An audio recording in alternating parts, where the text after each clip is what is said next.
더불어민주당 마포울 지역위원장 정청래 전 의원 나왔습니다. 어서 오십시오. 네, 여러분 안녕하십니까, 정청래입니다.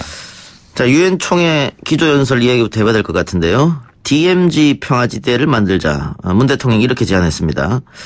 그 DMZ를 평화지대로 만들자는 것은 4.27 판문점 선언에서도 합의했던 사안인데 문 대통령이 이 부분을 유엔에서 국제사회에 공표했다는 거 어떤 의미가 있을까요? 대단히 큰 의미가 있죠. 예. 이게 원래 DMZ 그야말로 비무장지대 아닙니까? 예. 지금까지 70년 동안 중무장지대였죠. 예. 지뢰가 200만 발 정도가 지금 매설되어 있다고 그러고. 예. 그래서 원래는 박근혜 전 대통령 때도 이 DMZ를 평화공원으로 만들자. 예. 그래서 19대 국회 당시 제가 국회 외통위에 있을 때 예.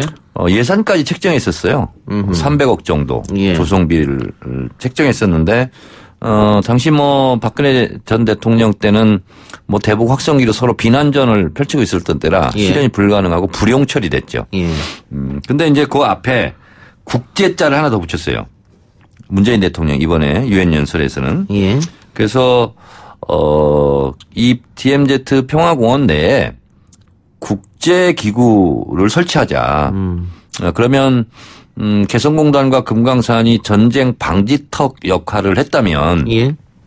만약에 국제기구가 이 DMZ 평화공원에 유치가 된다면 전쟁의 가능성은 완전히 사라진다라고 볼 수가 있겠죠. 지금 전 세계에서 관광객들도 많이 오고 가고 할 수 있겠네요. 그렇습니다. 지금 우리가 무슨 테마 기획 여행 이런 데 가보면 텔레비전 다큐 프로그램 보면 아마존에 인간의 발길이 한 번도 닿지 않은 곳이 있다 이렇게 했는데 예. 사실 그렇지는 않고 실제로 인간의 발길이 닿지 않는 곳 70년 동안 DMZ가 세계 유일한 장소거든요. 예. 그래서 아마 엄청난 관광 수요가 있을 것 같고 그리고 이 생태 평화공원을 조성함으로써 실제로 여기 고라니들도 많이 자라고 있고 그래서 그야말로 천혜의 관광 자원이 될 것 같고 무엇보다 중요한 것은 DMZ의 평화공원이 조성된다는 것은 DMZ 내에 중무장화되어 있던 지금도 집이 철수하고 있고 하고 있지만 실제로 남북의 대치 무력이 각각 후방으로 다 후방 배치된다는 뜻이거든요. 예. 그래서 전쟁의 가능성을 없애고 그 공간에 평화의 공원을 세운다는 것은 대단히 큰 의미가 있겠죠. 전쟁 위험을 제거, 평화의 발판 이런 의미가 있겠는데 네네. 일단 지뢰 제거부터 해야겠네요. 지뢰 제거부터 해야 됩니다. 예. 그 원래 남북한이 동시에 하기로 했는데 북한이 응하지 않았지 않습니까? 이제 북미 관계가 잘 풀리면 당장 지뢰 발굴 그리고 공동 유해 발굴 이런 걸 하면서 서로 이제 대화도 많이 하고 군인들끼리 악수도 하고 이러면서 이제 전쟁의 기운은 사라지겠죠. 예. 그래서 저는 이 문재인 대통령의 하자마자 그 신베를린 선언이 있지 않았습니까? 예. 그게 보면 거기에서 그때 5가지를 천명한 것을 예. 한반도 비핵화, 평화지대 건설 이런 거 있잖아요. 예. 평화협정 이런 것이 지금 어떻게 보면 신베를린 정책 발표할 때 했던 내용 그 기제대로 그대로 지금 가고 있습니다. 일관성이 있습니다. 또 문 대통령이 토마스 바흐 IOC 위원장을 만나서 2020년 도쿄올림픽에 남북 공동 진출 추진하겠다 그런 이야기도 했고 또 일본 경제 보복으로 인해 도쿄올림픽 보이콧 이런 이야기도 있었습니다. 근데 시간이 얼마 없거든요, 지금. 남북 공동 진출이 가능할까요, 올림픽? 네, 이것은 이제 대의 명분상은 크게 이제 의미가 있고 가치가 있는데 지난번 평창 올림픽 때도 단일팀 구성을 하게 되면 그동안 피땀 흘려서 국가대표 선발전에서 뽑혔던 우리 선수들이 또 피해도 볼 수 있다. 그래서 상당히 그때 젊은 층에서 비판 여론이 셌었죠. 예. 그래서 그런 부분까지 다 감안을 하려면 좀 장기적으로 이게 좀 준비해야 되는데 당장 코앞에 닥쳤죠. 그래서 이것도 충분한 뭐랄까 대국민 설득이라고 볼까요? 이해를 좀 구해야 될 문제인 것 같습니다. 필요하다. 예. 또 국정원이 2, 3주 내에 북미 실무 협상이 이루어질 것이다 이런 얘기했고 또 하나 그 김정은 위원장이 11월에 부산에서 열리는 한 아세안 특별 정상회의에 참석할 가능성도 있다. 이건 그야말로 이제 조심스러운 가능성인데 예. 저도 국회 정보위를 해봐서 아는데 예. 국정원장이 이렇게 확정적으로 얘기를 잘 안 하거든요. 예. 가능성 얘기를 하는 것조차 그러니까요. 굉장히 말을 아끼고 대체적으로 확인해 줄 수 없다. 예. 이렇게 보통 답변을 하는데 가능성이 있다 이렇게 얘기를 한 거거든요. 예. 그 점만 본다면 상당히 뭔가 지금 진척이 되고 있거나 남과 북이 지금 물밑 대화를 하고 있지 않을까 이런 생각이 좀 드는데 예. 이게 이제 방송용으로 적당한 용어인지는 모르겠는데 쓰리 쿠션 적인 측면에서 본다면 지금 트럼프 대통령이 미국 민주당에서는 뭐 탄핵을 추진한다. 우크라이나와 뭐가 있다. 이런 얘기를 했지 않습니까? 이것이 오히려 트럼프 대통령으로서는 북미 정상회담을 빨리 열고 빨리 뭔가 성과를 내야 되는 그래서 뭔가 국면을 전환해야 되는 이런 새로운 변수가 생겼어요.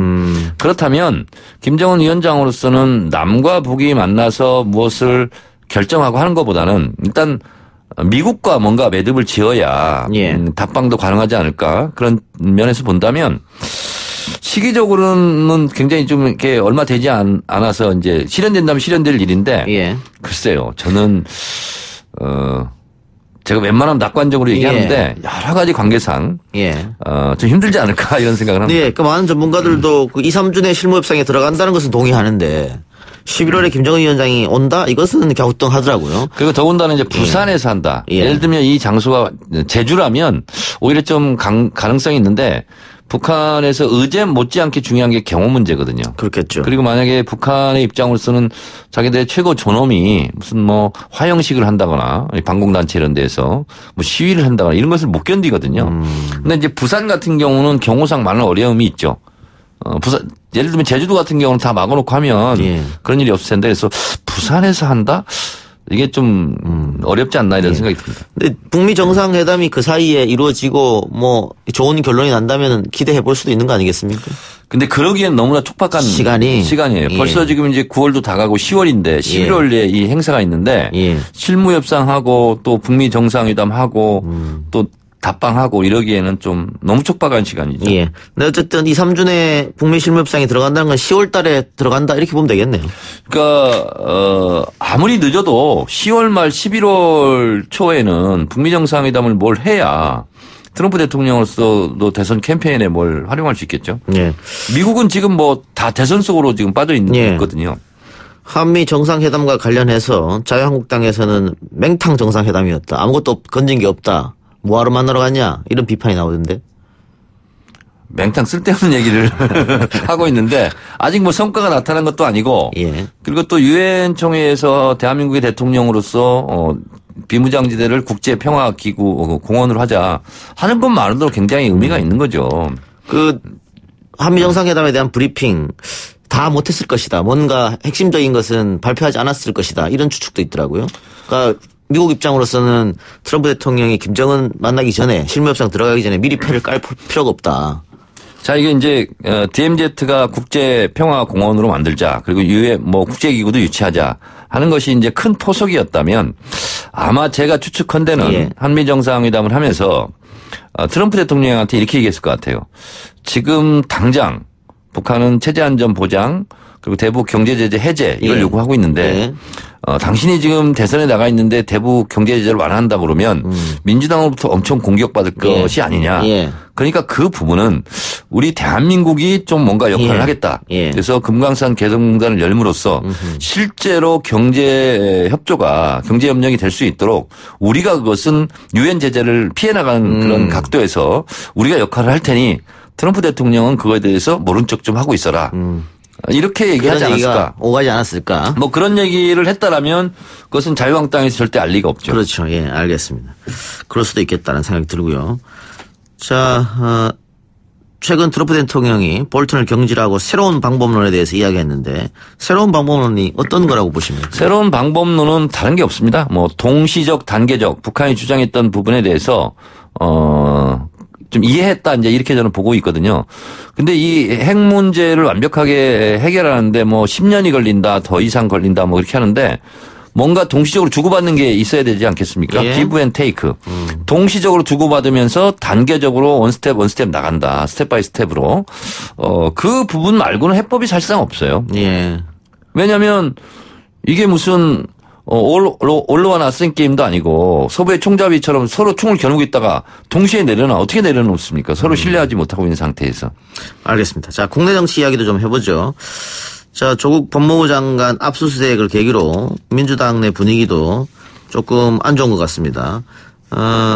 부글부글 끓고 있는 의원들도 있다는 얘기 들리고 지금 피의사실 유포 문제로 경찰에 고발하겠다 이런 얘기도 들리고 또 한편으로서는 문재인 대통령의 결단을 당 차원에서 요구해야 된다 이런 의원들의 목소리도 의총에 있었다라고 하는데 어떻습니까 실제로? 우선 피의사실 공표죄는 헌법에서 보장하고 있는 무죄 추정의 원칙에 어긋나고요. 예.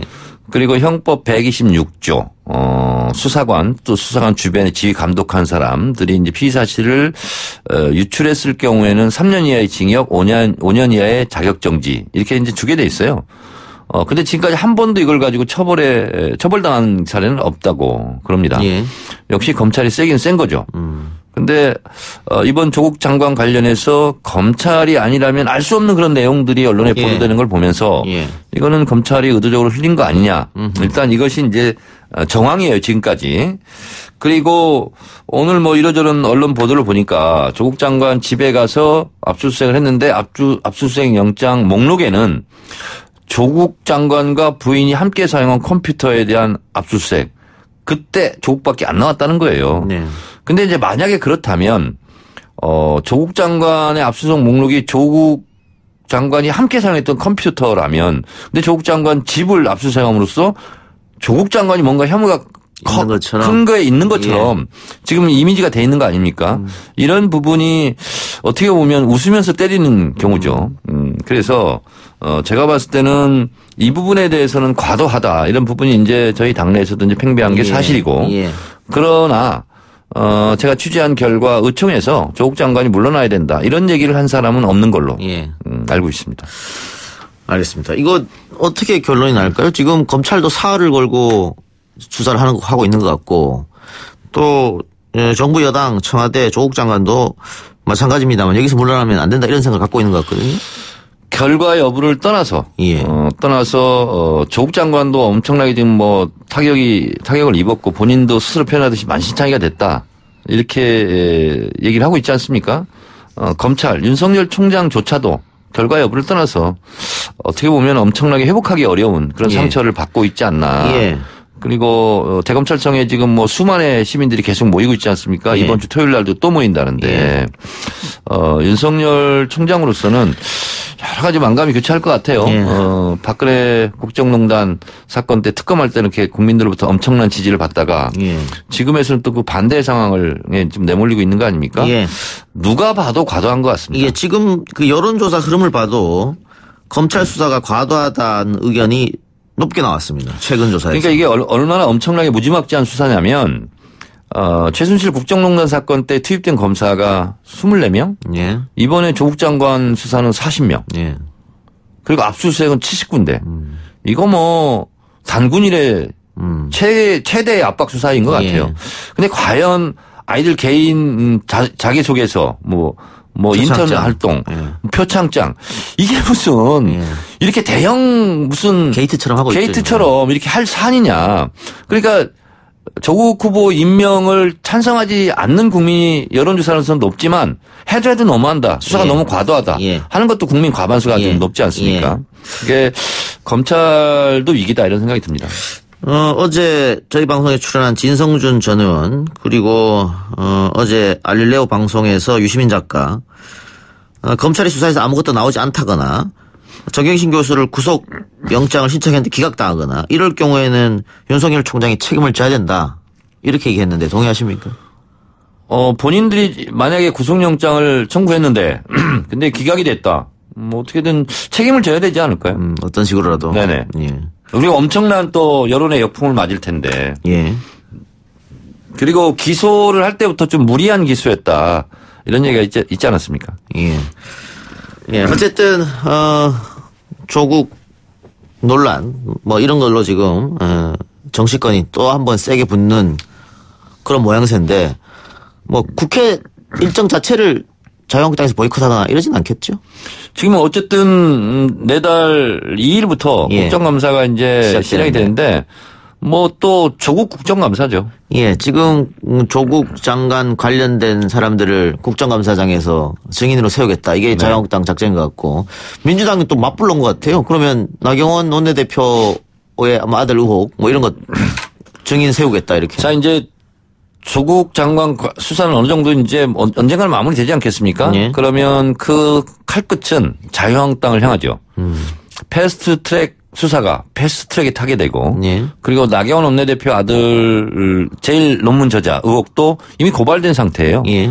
그러니까 조국 장관 같은 경우도 자유한국당이 고발한 걸 가지고 즉각 수사에 착수하지 않았습니까? 근데 이 수사가 어느 정도 마무리되면 그 인력 그대로 자유한국당 패스트트랙 나경원 원내대표 자녀 제일 논문 저자 의혹 이 부분에 이제 또 수사가 갈 것이고 뭐 조국 장관 한 대로 한다면 나경원 원내대표 자택 압수수색도 하지 않을까요? 그래요. 알겠습니다. 이게 참 쉽지 않네요. 네. 정치라는 게. 알겠습니다. 우리 정청래 의원과는 오늘 여기까지만 듣고 다음 주에 뵙겠습니다. 수고하셨습니다. 네, 고맙습니다. 네, 정청래 전원 보내드리고 1부 순서 마치겠습니다. 2부 법정서유기 서기호 신유진 변호사와 함께 돌아오겠습니다.